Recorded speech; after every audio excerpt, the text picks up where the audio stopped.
El cerebro no son solamente neuronas, las neuronas no están solas.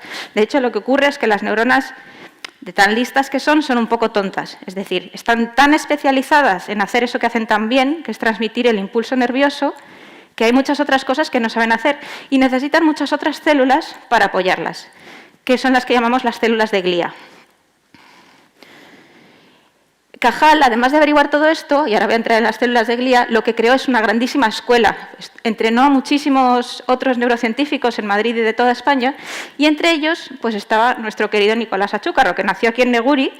Esta semana justo se han cumplido 141 años del aniversario de su nacimiento. Estudió aquí al lado, en la Plaza de Unamuno, con don Miguel, su bachillerato. Y Achúcarro fue el que le dijo a Cajal: Cajal, existen muchas más cosas en el cerebro que las neuronas. Y entonces Cajal empezó a trabajar en eso que eran las células de glía. Y descubrió un tipo de glía muy importante, del que no vamos a hablar mucho hoy, pero en Achúcarro hay muchos científicos que lo estudian, que se llaman astrocitos. Que no me voy a meter mucho en esto, pero como veis, pues tienen muchas otras funciones. Son unas células muy importantes en nuestro cerebro. Ayudan a las neuronas de muchas maneras. ¿Y qué más había en el cerebro? Pues el resto de lo que queda en el cerebro eran unas células así feuchas. Como veis, estos son todos dibujos de Cajal. Como veis, estas hermosísimas células no tienen nada que ver con estas cosas feuchas. Estas cosas feuchas era lo que Cajal llamaba el tercer elemento. Y para él, como eran unas células apolares y poco diferenciadas, pues decía que no eran muy importantes. ¿Qué era lo que pasaba? Pues que en esta Cajal estaba equivocado. Porque lo que pasaba es que tuvo que llevar Pío del Río Ortega en 1919 y decirle al señor don Premio Nobel Ramón y Cajal que su tinción no era suficientemente buena para ver estas células y que en realidad cuando las tenían con otro método que diseñó Río Ortega, lo que pasaba es que se veían otros dos tipos de células muy distintos. Por un lado tenemos a las células de microglía, que son estas, que es de las que vamos a hablar hoy, que luego os contaré todas las funciones que tienen, y por otro lado estaban los oligodendrocitos, que estas células lo que hacen es forman lo que llamamos vainas de mielina, que son como unas envueltas que recubren los axones de las neuronas, de manera que es como el cable, la parte de plástico del cable. Igual que la parte plástica de un cable hace que se transmita mejor la electricidad, pues en nuestro cerebro estas vainas de mielina, que son de lípidos, de grasa, digamos, también hace que se transmita mejor el impulso nervioso. Total, que todo esto lo dijo Río Ortega hace ahora justo 100 años, en 1919.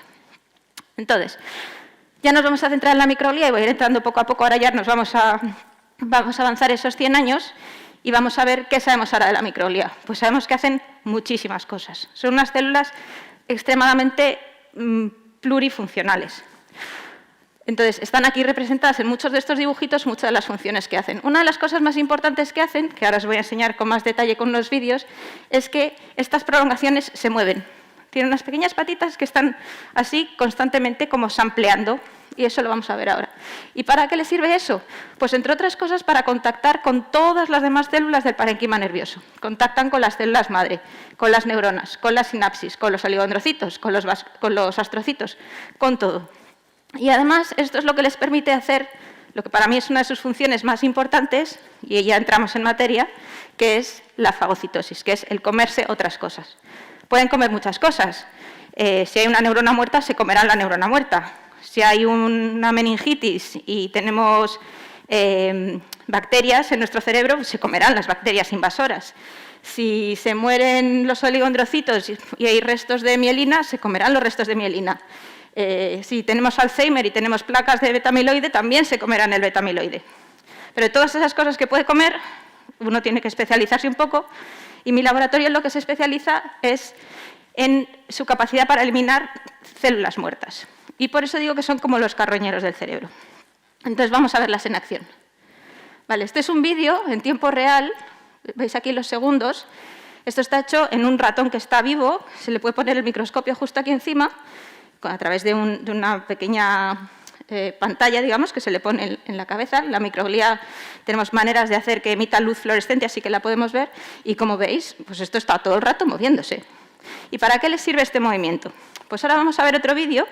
Ahora las vais a ver en verde, en vez de en blanco. Y lo que vais a ver en el centro del vídeo es una especie de pipeta roja, de color rojo, que está produciendo un daño. Entonces tenéis que fijaros en que en el centro se va a producir un daño y vamos a ver cómo reacciona la microglía verde alrededor, ¿vale? Vale. Es un vídeo que se repite, así que ahora lo veis. Lo veis, ¿no?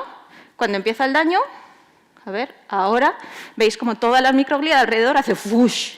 Se dirige hacia el centro, ¿verdad? Pues lo que haría sería, si hubiera una ruptura de la barrera hematoencefálica, o sea, de un vaso sanguíneo, por ejemplo, pongamos que tenemos un infarto cerebral y se rompe un vaso sanguíneo, allí se dirige la microglía a cegar esa ruptura. ¿Que entran bacterias? Allí se dirige la microglía. ¿Que se muere una neurona? Pues allí se dirige la microglía también. Y por eso digo que son un poco como estos carroñeros del cerebro. De hecho, esta es una foto, esto es como nosotros, esta foto es nuestra del laboratorio y es así como vemos a la microglía. Lo que veis aquí en blanco, os voy a intentar guiar un poco a través de esta foto, ¿vale? Lo que veis aquí en blanco son los núcleos, esto es una, esta es otra, estos son núcleos normales. Tienen ese aspecto punteado porque eso es normal. Lo que estamos viendo aquí es el ADN de las células. En algunos de estos puntos, algunos de estos puntos está más condensado y en otros está más laxo, pero eso es normal. Ahora, las células cuando se mueren, veis que son muy distintas. Esto es una célula muerta, esto es otra célula muerta, aquí tenemos otra célula muerta. Se condensa, su núcleo se condensa, es una de las características de esta muerte. ¿Y qué hace la microglía? Pues la microglía, que tiene estas patitas, que son como estas que vemos por aquí, estas prolongaciones, pues estira su prolongación y es capaz de formar, espero que lo veáis aquí, alrededor de esta célula, la rodea completamente. ¿Vale? La rodea completamente y la engloba. Y así es como es capaz de degradarla. A mí me gusta esta foto porque me recuerda un poco, yo que me flipo un poco, pues estas dos prolongaciones me recuerdan a las alas del buitre, ¿vale? Y esta me recuerda al cuello del buitre estirando para comerse su presa.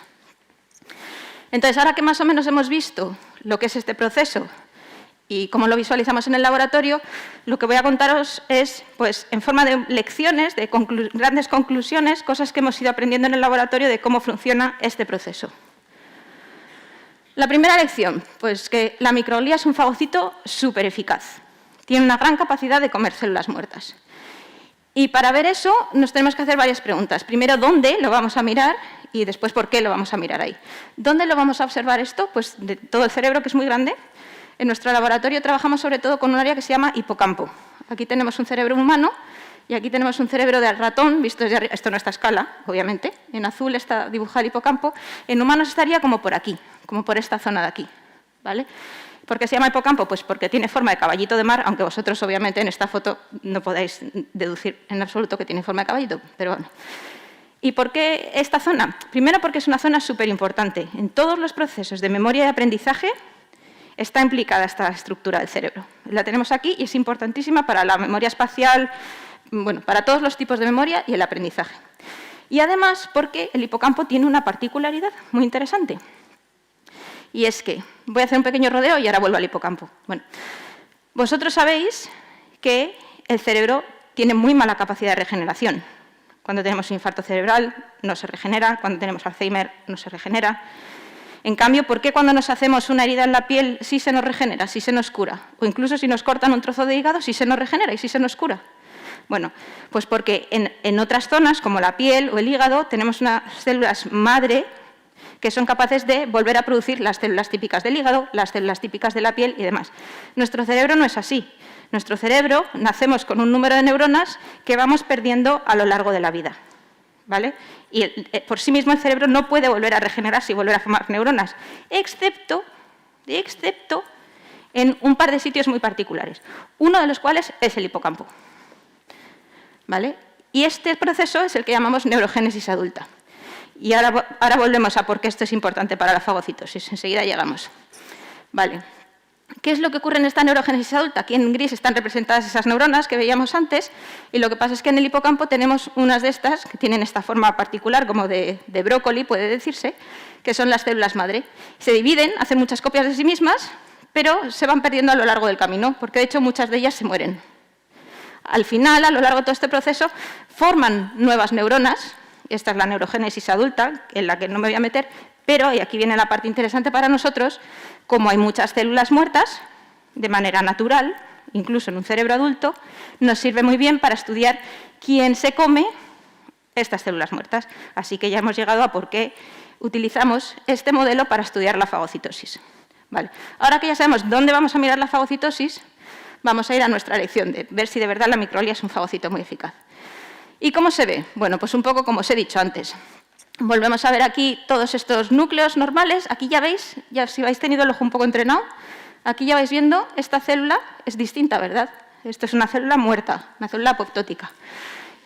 Estas son las células madre, aquí tenemos algunas de las células hijas, y aquí en color azul clarito, en color cian, que decimos nosotros, podéis ver a la microglia y que tiene este bolsillito alrededor.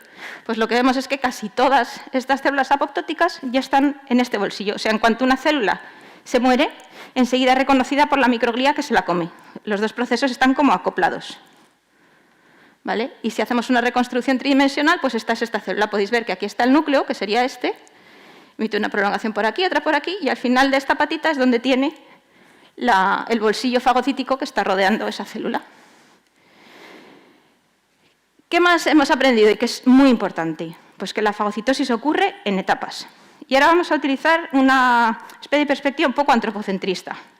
¿De acuerdo? Esta señora que tengo aquí va a ser mi neurona muerta, ¿vale? Al lado tiene una señora que va a ser una neurona viva. Y yo soy la célula de microglia. ¿Vale? Yo estoy por aquí, a mis cosas, y de pronto esa célula se muere. ¿Y yo cómo lo sé? ¿Cómo se os ocurre que me puedo enterar yo de que ella se está muriendo y necesita que la elimine? Emite una serie de señales. Y son estas señales, como las de Alicia en el País de las Maravillas, como la de Bébeme, pues algo parecido. De hecho, las llamamos señales encuéntrame. Find me en inglés. Esa célula va a liberar una serie de señales solubles que se van a liberar al medio. Alguna me llegará a mí y yo cuando la detecte diré, me tengo que dirigir hacia allá. Y entonces voy a extender mi prolongación hacia ella. Cuando llegue allí voy a empezar a ver, ¿a cuál de las dos me tengo que comer? ¿A la viva, a la muerta? ¿Yo cómo sé cuál está viva y cuál está muerta? Bueno, pues lo sé porque también hay señales que me dicen cómeme. Las células muertas emiten señales cómeme y las células vivas emiten señales no me comas. De manera que yo cuando llego allí ya sé precisamente, exactamente a qué célula me tengo que comer. Y entonces, bueno, al principio tenemos la célula muerta, libera señales, la microglia se aproxima, forma este bolsillo, ya la engloba, pero ahora se la tiene que comer, ahora la tiene que degradar, ¿vale? La tiene que digerir, tiene que eliminarla. Igual que cuando tenemos ese carroñero, ese buitre o esa hiena en la sabana, pues si se muere una cebra, la encontrará por esas señales Find Me, que probablemente sea el olor a podrido, ¿no? O olor a sangre. Para que la hiena o el carroñero se dirija hacia allá, o bueno, si es un carroñero igual la ha visto desde lejos un buitre, y una vez se la coma, pues obviamente la tiene que digerir. Pues igual que los animales tienen su estómago, digamos, las células también tienen sus estómagos, que son unos orgánulos intracelulares que funcionan de manera muy parecida a nuestros estómagos, igual que nuestros estómagos tienen ácido, ¿no?, que ayuda a la digestión y que a veces nos da ardor de estómago, pues las células tienen sus orgánulos ácidos también, que son los lisosomas, en los que se produce... en los que se produce, que los he pintado aquí de amarillito, aunque no los veáis muy bien, donde se va digiriendo poquito a poquito esta célula muerta. Bien, ya sabemos que ocurre en etapas. Ahora, otra cosa muy importante que hemos aprendido es que la fagocitosis es adaptable, es plástica. Plástica no quiere decir, en nuestro lenguaje de jerga, no quiere decir que esté hecha de plástico, sino que es flexible, es adaptable. Entonces os voy a poner aquí un ejemplo de datos que hemos obtenido en el laboratorio hace cierto tiempo. En este caso trabajamos con un modelo que imita, digamos, una de estas meningitis, una de estas bacterias que podrían llegar a nuestro cerebro, por ejemplo. Vale, que es con una sustancia química que llamamos LPS, pero bueno, que es como si hubiera allí bacterias.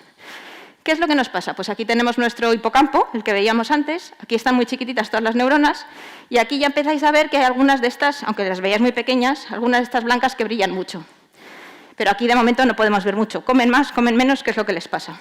Bueno, esto es de los pocos gráficos que os voy a enseñar, pero para que veáis que esto en realidad hay que cuantificarlo, porque la ciencia tiene que ser cuantitativa. Nosotros contamos cuántas células muertas hay, pues muchas más. ¿Y es la microglia capaz de comerse estas células muertas? Pues sí. ¿Y cómo lo hace? Pues lo hace incrementando lo que nosotros llamamos capacidad fagocítica, que es cuántas células apoptóticas está comiendo cada microglia. Esta es la foto que os he enseñado antes, esto sería un caso control, y podéis ver aquí el soma, las prolongaciones y un bolsillo fagocítico. Cuando estamos en este modelo de meningitis, ¿qué es lo que pasa? Pues que cada microglia puede tener varios bolsillos fagocíticos, en este caso hasta 3. Este es el soma, y aquí tiene un bolsillo, 2 y 3. Cada uno de ellos está aquí, y podéis ver que tiene esta bolita blanca dentro, que es la célula apoptótica. O sea, que lo que vemos es que es muy flexible. ¿Que se mueren más? Pues ¿cómo más? ¿Vale? Y esto es un poco lo que representamos aquí, con este dibujito, que suele ser más fácil ver las cosas. Si tenemos pocas células apoptóticas, pues hay poca fagocitosis. Tendremos alguna microglia que no está haciendo nada, está por allí haciendo sus cosas, y alguna otra que está fagocítica. Ahora, ¿qué pasa si tenemos más células muertas? Pues que tenemos una respuesta proporcional de la microglia. ¿Y cómo responden? Pues con 3 estrategias distintas. Podemos reclutar a más células, o sea, en vez de tener un 30%, por ejemplo, como aquí, de microglia fagocítica, podríamos tener un 100%. Podrían estar fagocitando todas. Otra cosa que puede pasar es que cada célula incremente su capacidad fagocítica, que es como lo que veíamos en la foto anterior.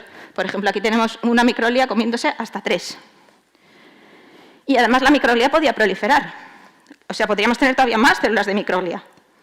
O sea que, en realidad, si juntamos estas 3 estrategias, la microglia tiene una capacidad, tiene un potencial para eliminar las células muertas, que por eso están ahí, para cuando llegan las enfermedades neurodegenerativas, ¿vale? Bueno, o no, luego veremos. Os voy a enseñar otro dato que es todavía más llamativo, es más impresionante. Ahora estamos trabajando, estos son datos súper recientes del laboratorio, en un modelo de irradiación. La irradiación sabéis que se usa, por ejemplo, para los tumores. La irradiación se usa porque mata las células que están en división, que son normalmente las del tumor. ¿Y qué nos pasa? Bueno, yo creo que a estas alturas ya podéis ver que aquí a las 6 horas de irradiación hay un montón de cosas rojas y blancas, que son las células muertas, que no están aquí, ¿verdad? Lo veis claramente. Pero, sin embargo, a las 24 horas, ¡oh!, se han ido, han desaparecido, no queda nada. Este, a las 24 horas, es casi idéntico a este, y este a las 6 horas es claramente distinto. Entonces, hay un incremento, se produce muchísima muerte con la irradiación, pero la microglia hace zoom y se lo come todo. Y se lo come todo, pero en cantidades industriales. En este caso, en estas fotos, lo que veis en color magenta son los núcleos de microglia que están por aquí, ¿vale? Y en este color cian siempre vemos a la microglia. Y espero que podáis verlo, que haya suficiente contraste, pero aquí tenemos un núcleo de microglia que está extendiendo una patita para aquí para comerse una célula apoptótica, aquí otra, aquí otra, aquí otra, aquí otra. O sea, fijaos lo que son capaces de comer. O sea, tienen un potencial tremendísimo, que deberíamos ser capaces de explotar para las enfermedades neurodegenerativas, ¿eh? De hecho, yo he dicho al principio que era como un carroñero, pero en realidad lo que se parece más es a un pulpo, porque es tan flexible y tan adaptable y tiene todas esas patas que yo, pensándolo bien, a quien más se parece sería un pulpo, ¿no? Que con cada pata es capaz de hacer una cosa distinta. Por eso digo que la microglia es muy plástica, muy adaptable. Pero ¿qué pasa después? Nosotros, cuando nos pegamos una comilona, ¿qué pasa después? A veces nos tenemos que echar la siesta. De alguna manera hay que excretar todo lo que hemos comido. Los buitres y las hienas y demás, también cuando se comen a la cebra muerta, tienen que excretar lo que han comido. Y de hecho eso normalmente sirve de abono, ¿verdad? Sirve de abono para que nutra el terreno y vuelvan a crecer plantas en las que se pueden alimentar más cebras, que se volverán a morir, ¿no? Entonces esto se forma como un ciclo de la vida. Así que yo me pregunto, y esta es una pregunta que nos estamos haciendo todavía en el laboratorio, si esto también pasa en el cerebro. O sea, cuando una neurona se muere y la microglia se la come, ¿se termina ahí el asunto? ¿O de alguna manera eso sirve para nutrir o para comunicarse o para lo que sea con esas neuronas que han sobrevivido?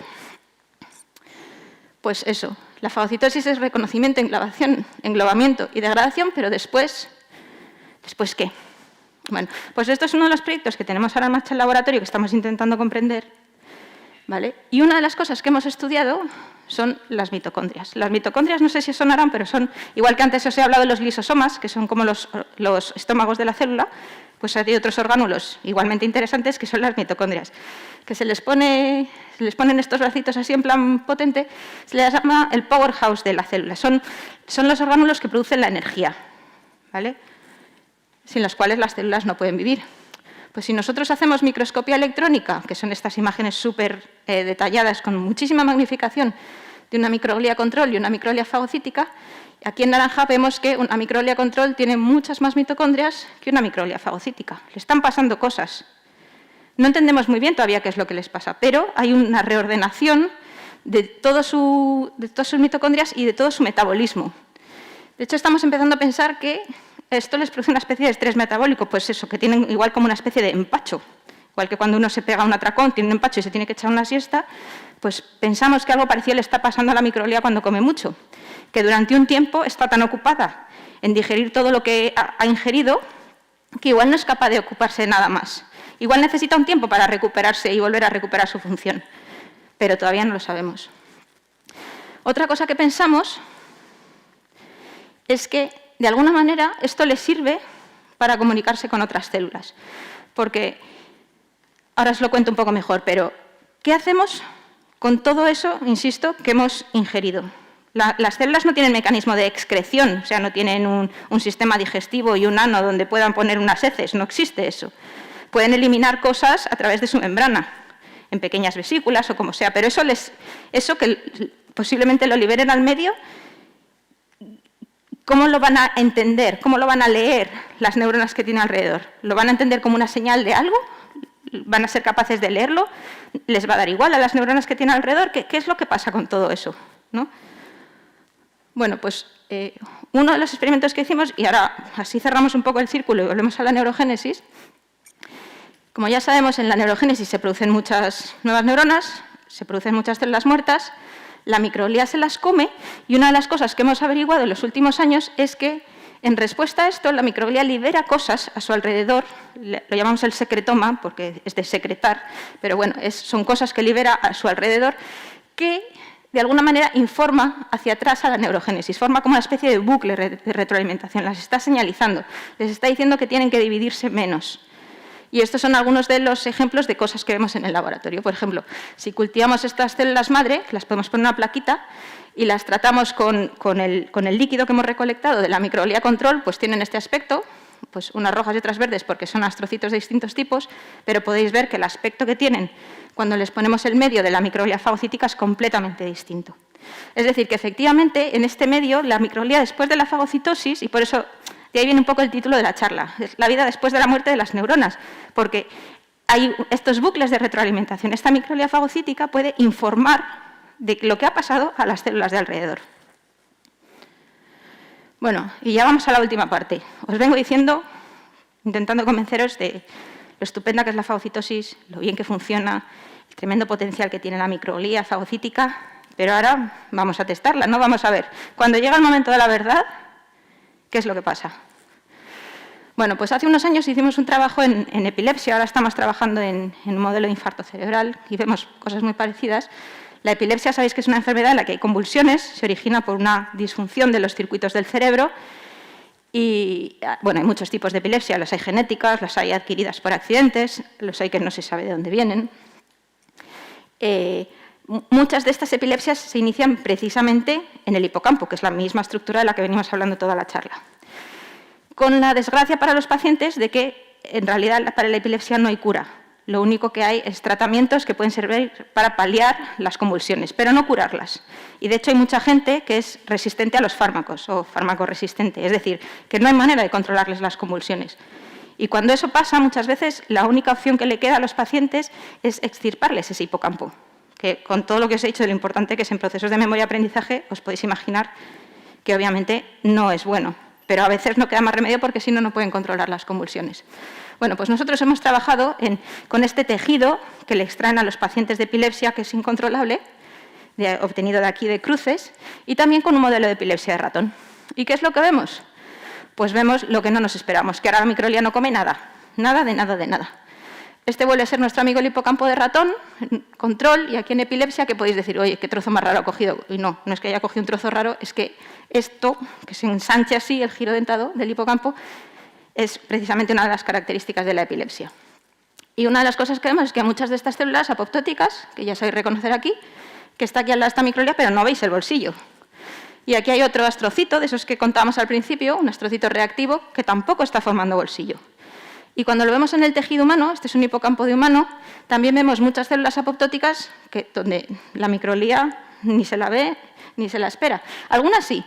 Entonces, de hecho, esta fagocitosis en tejido humano, aquí podéis ver esta ramita que se está comiendo esta célula apoptótica, es muy parecida a la que vemos en el ratón, o sea que los mecanismos son en realidad bastante parecidos, pero hay muy poca fagocitosis, por unos mecanismos muy complejos que si alguien quiere preguntar, luego los cuento, pero es que es un poco largo.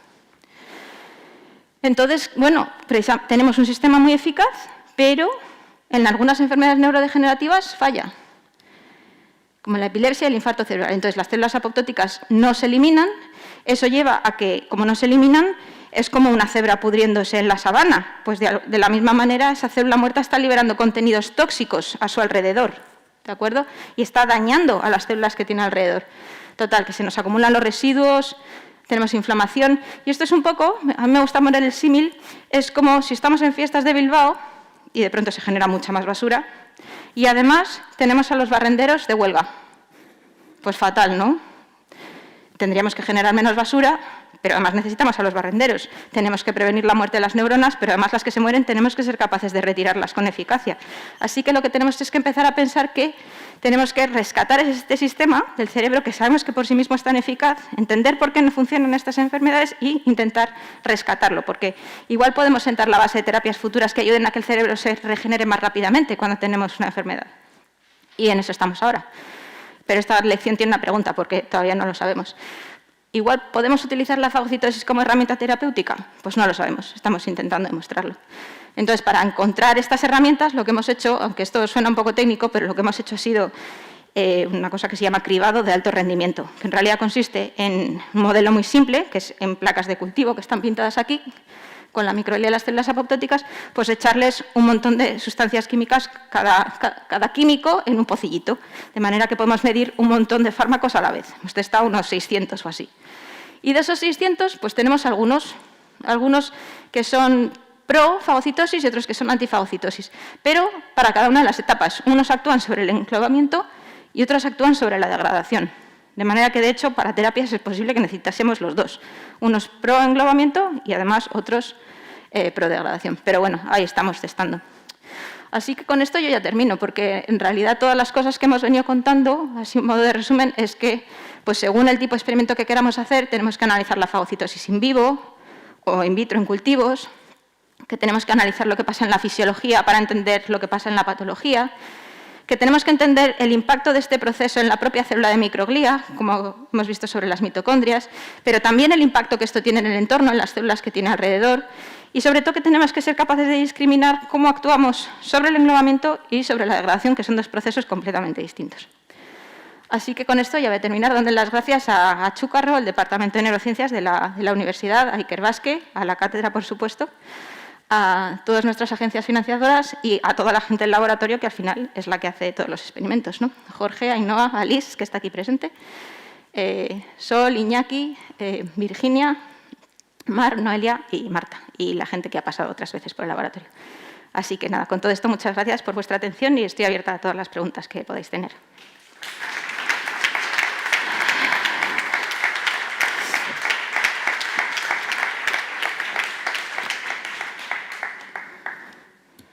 Eskerrik asko, Amanda. Abrimos turno de preguntas. Que quiera preguntar algo, por favor, que alce la mano y os pasarán unas tarjetas para que podáis escribir vuestra pregunta.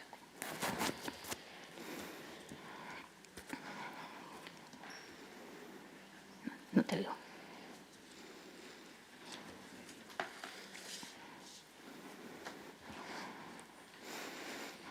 Vamos, animaos, animaos.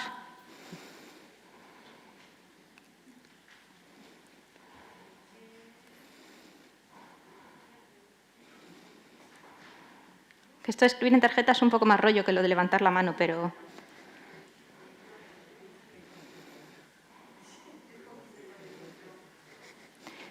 No sé, no pasa en el micro. Por la pandemia, sí.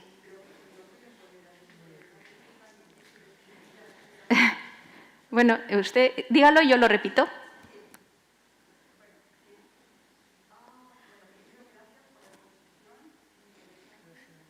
Yo ahora lo repito, no se preocupen. No, yo la escucho, no se preocupe.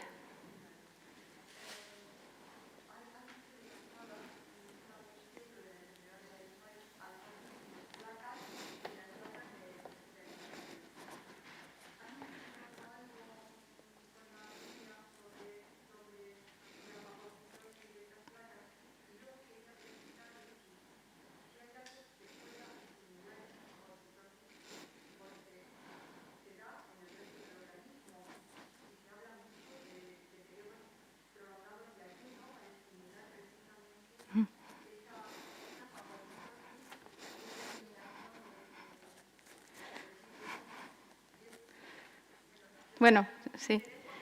Sí, como ha hecho dos preguntas, voy a resumir primero la primera y luego la segunda. Primero me ha preguntado si este proceso de fagocitosis también está relacionado con el Alzheimer y con la fagocitosis de placas del péptido beta-amiloide, que es lo que es característico del Alzheimer. Pues es una pregunta muy interesante, no es lo que nosotros estudiamos directamente, pero hay más investigadores en Achúcarro que son más expertos. El problema con el péptido beta-amiloide es que todas estas señales que tenemos, estas señales find me, o sea, encuéntrame, cómeme, todo eso, que es un resultado de un proceso evolutivo de todos los organismos, desde las amebas, que son las primeras que comen, todo eso no existe para las placas de beta-amiloide, porque las placas de beta-amiloide ocurren en un cerebro muy viejo y ya no hay presión evolutiva, entonces la microglía se las come, o no tenemos muy claro si se las come, pero desde luego lo que tenemos muy claro es que le cuesta muchísimo trabajo degradarlas, porque son unos péptidos, digamos, muy rígidos, incluso los solubles, y tiene una estructura que no llega bien a esos lisosomas, a esos estómagos de la célula, y le cuesta mucho degradarla. Entonces, sí, sería muy interesante encontrar esas maneras de potenciar esa fagocitosis. La segunda pregunta que usted me estaba haciendo es sobre, en realidad, usted preguntaba por fagocitosis, pero se refiere a la autofagia. Eso es, que son procesos en realidad relacionados. Me estaba preguntando si la autofagia, que dicen que con el ayuno intermitente estimulamos la autofagia y eso puede ser beneficioso para las células. Bueno, de hecho en el laboratorio tenemos un proyecto, Virginia y Ainhoa tienen un proyecto para entender cómo la autofagia y la fagocitosis se regulan la una a la otra, porque la fagocitosis es comerse cuerpos externos y la autofagia es comerse parte de la misma célula, el interior de la célula para regenerar esos orgánulos, ¿no? Y comparten muchas cosas en la vía de señalización, son muy parecidas, y de hecho ambas terminan en los lisosomas. Así que lo que nos pasa es que hay una coordinación entre uno y otro. Ahora, es verdad que desde mi punto de vista se ha hecho una mala divulgación sobre la autofagia y la salud humana, porque lo que se ha hecho pensar a la gente es que potenciar la autofagia es bueno. Lo que sabemos es que el ayuno intermitente es bueno. Eso sí que tenemos, sin margen de duda, en muchísimos modelos animales, desde ratones hasta gusanos, que el ayuno intermitente y el ayuno en general, la restricción calórica, prolonga la vida. Eso lo sabemos. Lo que no está tan claro es que eso sea debido a la autofagia. Y en general decir algo, aunque se dice en muchos medios de comunicación, que yo también lo he leído, hay que promover la autofagia. Bueno, a ver, si uno promueve la autofagia, eso puede terminar en muerte autofágica. Las células también se mueren por exceso de autofagia. Y de hecho la célula tiene unos controles internos para regular este fenómeno natural de regenerarse a sí mismo, tiene unos controles internos muy fuertes, porque no podemos tener ni mucha autofagia ni poca autofagia. Pero sí es interesante, volviendo a lo que usted preguntaba, intentar entender si podemos entrenar, si hay alguna manera de entrenar la microglía, hacerla más rápida o más fuerte o mejor degradadora. Y a mí también me gustaría encontrar una manera biológica, o sea, no con fármacos, pero igual con, no sabemos, por ejemplo, el efecto del ejercicio físico, incluso, de la actividad neuronal, todas esas cosas aún las desconocemos, porque es un proceso del que conocemos muy poco, pero es posible que en algunos años... Entonces yo con la autofagia tendría un poco de problema, o sea, lo pondría un poco... si es buena o no la autofagia, pero en realidad nos da igual porque lo que importa es la restricción calórica y el ayuno intermitente, que eso en general hay bastante información de que sí que aumenta la vida. O sea que ahí termino ya de responder. No sé si teníamos alguna más. Sí, tenemos un par de preguntas aquí.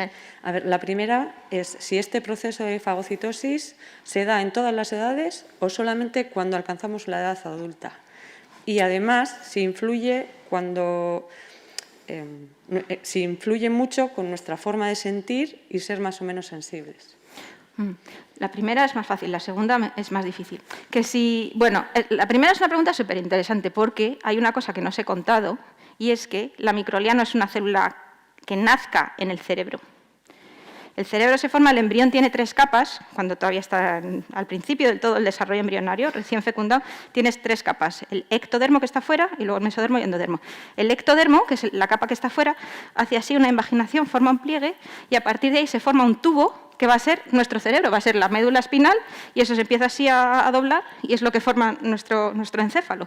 Bien, cuando ya tenemos ese encéfalo, de ahí derivan las neuronas, los astrocitos, los oligodendrocitos y alguna cosa más. Pero la microglía no viene de ahí.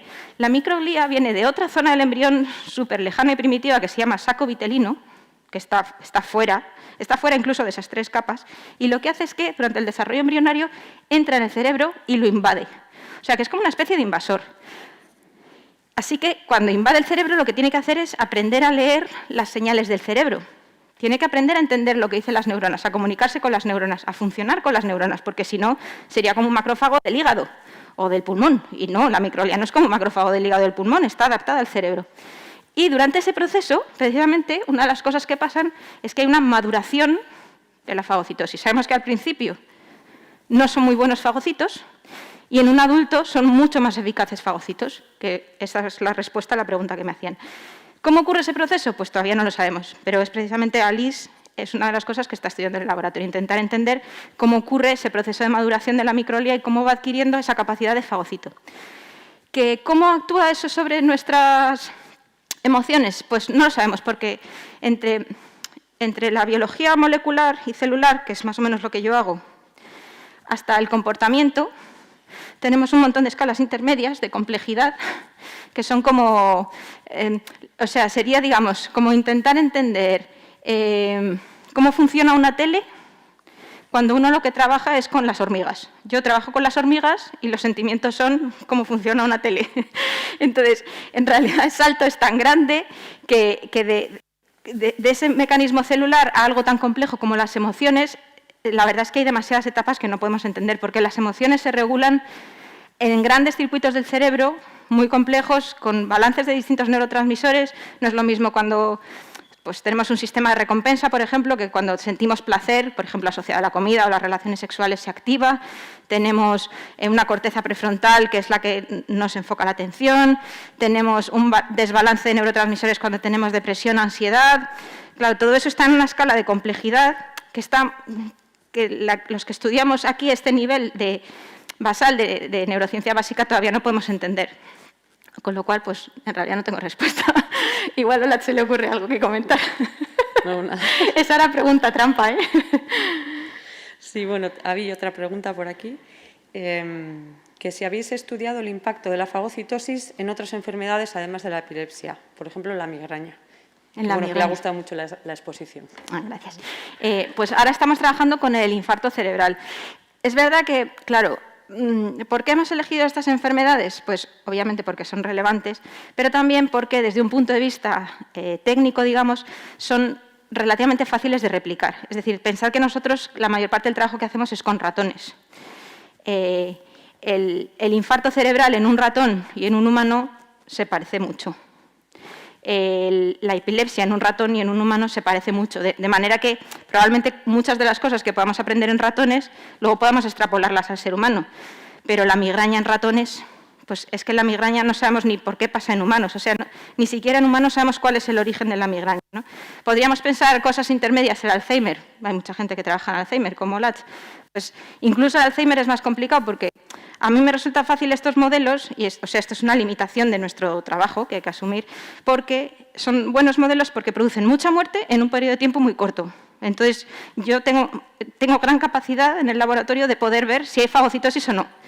Pero en enfermedades crónicas, muy a largo plazo, como el Alzheimer, donde hay como un goteo de muerte neuronal muy poquita, pero en un periodo de tiempo muy largo, pues mi capacidad de detectar las células que se están muriendo y de ver si se las come la microglia o no, pues es muy reducida.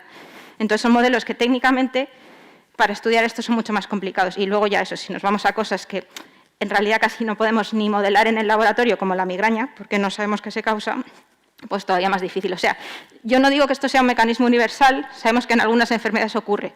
Y podemos sospechar que en otras enfermedades con patología relacionada, con una causa relacionada, también puede ocurrir. Pero no tiene por qué ser universal para todos los cerebros enfermos. Eso tendremos que estudiarlo en el laboratorio. Gracias. Hay otra pregunta que bueno, me está costando un poco. Las células de microglia, puede ser, que no se comen, yo creo que quiere decir que no se comen, lo que no se comen, sí. Si esos restos que quedan, sí. Hay posibilidad de rehacer, de que se rehagan. No.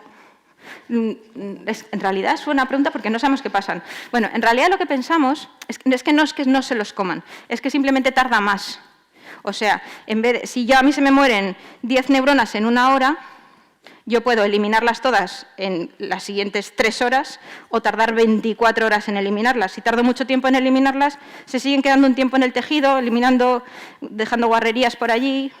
Entonces, a la larga terminan siendo eliminadas, creo yo. Lo único es que tardan más, y como tardan más, pues se acumulan el tejido, liberan guarrerías alrededor, dañan a las células de alrededor, pero, bueno, no sé, en realidad también es posible que se quedasen restos ahí para siempre perdidos en el cerebro, pero creo que de eso no tenemos mucha evidencia, porque lo veríamos.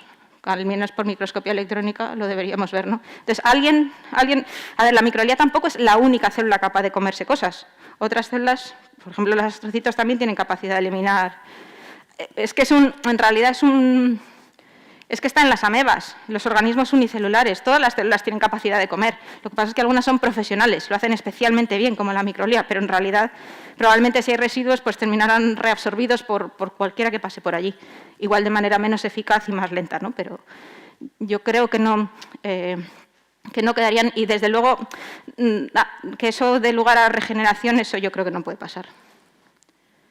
Vale, gracias. ¿Hay alguna otra pregunta por ahí?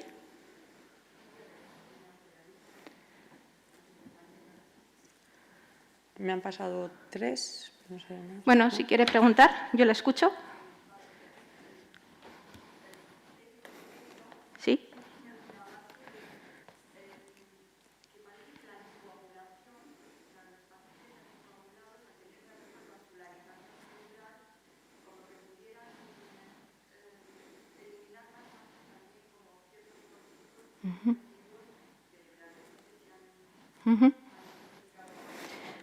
Vale, me está preguntando por unas investigaciones que ha leído diciendo que pacientes que están con tratamientos anticoagulantes tienen mejor flujo sanguíneo y eso puede ayudar a eliminar residuos de alguna manera. Bueno, en realidad, a ver, la microglía es el mecanismo, digamos, celular de eliminación de grandes residuos físicos, digamos, pues es un trozo de célula, un axón, cosas grandes. Pero en realidad hay otro mecanismo de eliminación del cerebro que se sabe muy poquísimo, que es a través del líquido cefalorraquídeo. No sé si sabéis qué es, pero, para hacer un breve repaso, nuestro cerebro, he dicho que se formaba, ¿os acordáis que se formaba como esa invaginación del ectodermo, como ese tubo que se formaba? Bueno, como se forma como un tubo, el cerebro por dentro es hueco.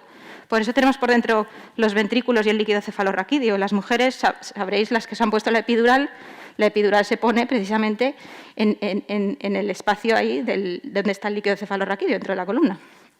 Bueno, está por fuera, pero también por dentro.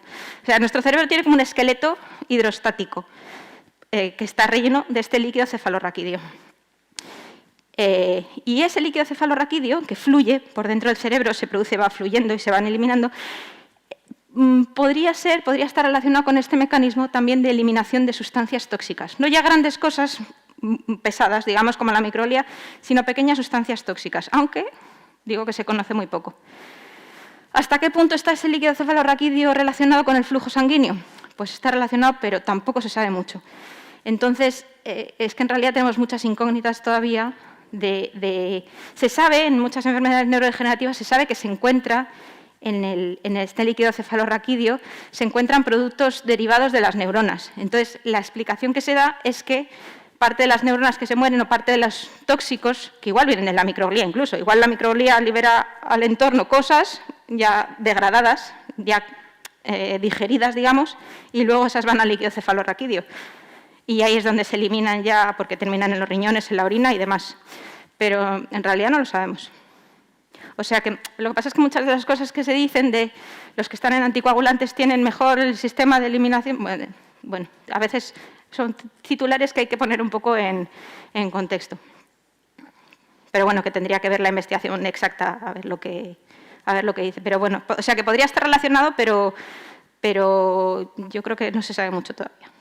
O yo por lo menos no sé mucho.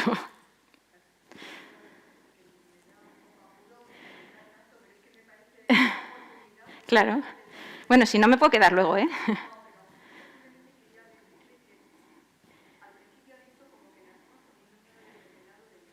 Sí.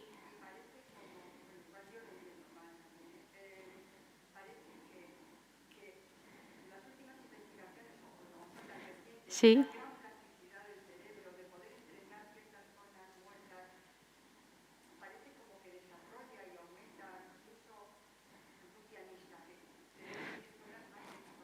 Sí.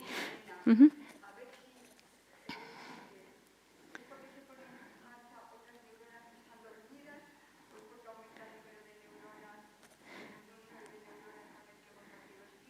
Sí, pues es muy buena pregunta porque en realidad las dos, o sea, es verdad que el cerebro es plástico porque es capaz de aprender toda su vida. Los científicos usamos mucho esta palabra, que algo es plástico, la plasticidad del cerebro. ¿Qué quiere decir?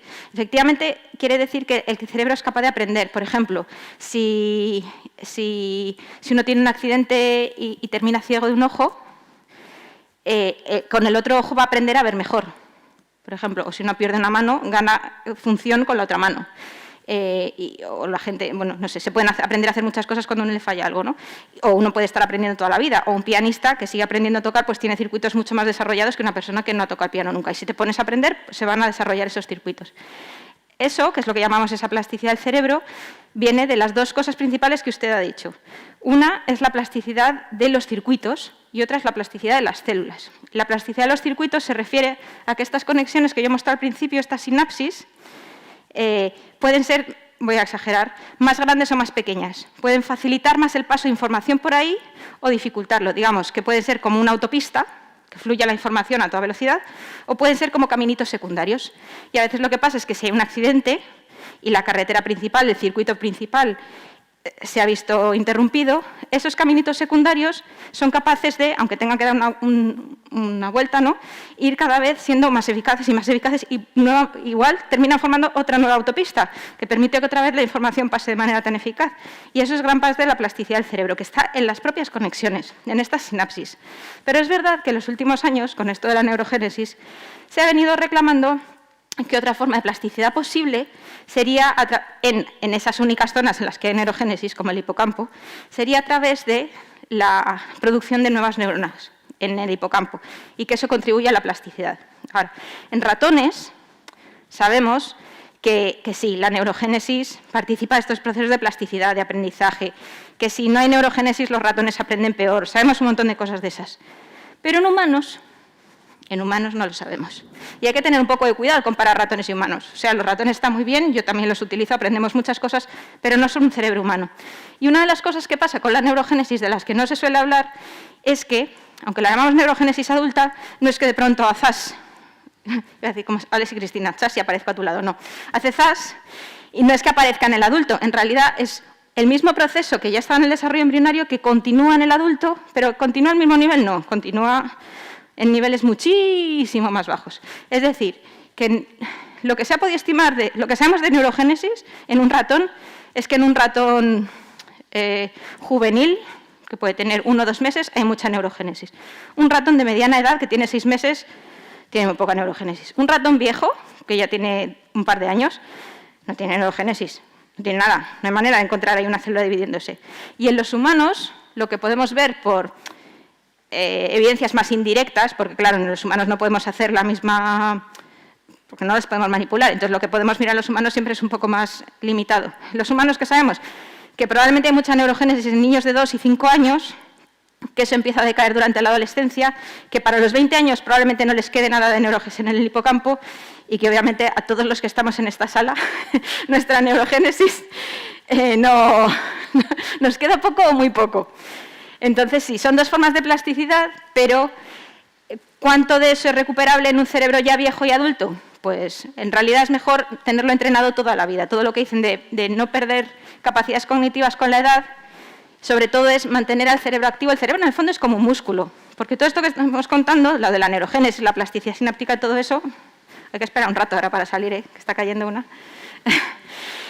El cerebro es como un músculo y cuanto más lo entrenamos, ¿cómo lo entrenamos? Con actividad cerebral, viniendo a conferencias, participando, yendo a actividades culturales.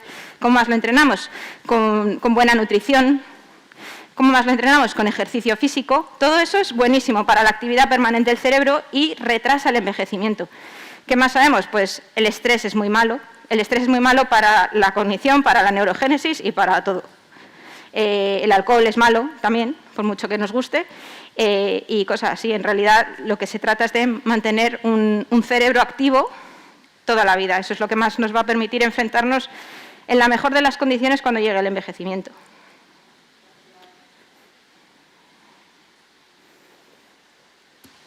Bueno, ¿alguna pregunta más?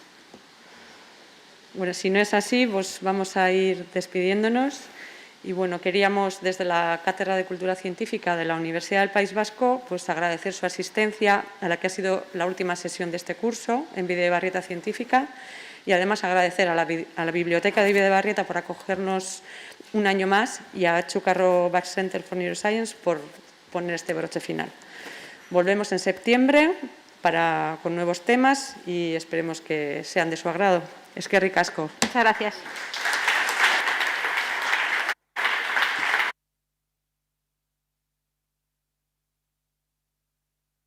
Mesedez, itxaron eserita, harik eta gure langileek irteko esan arte. Saiatu irteeran inorekin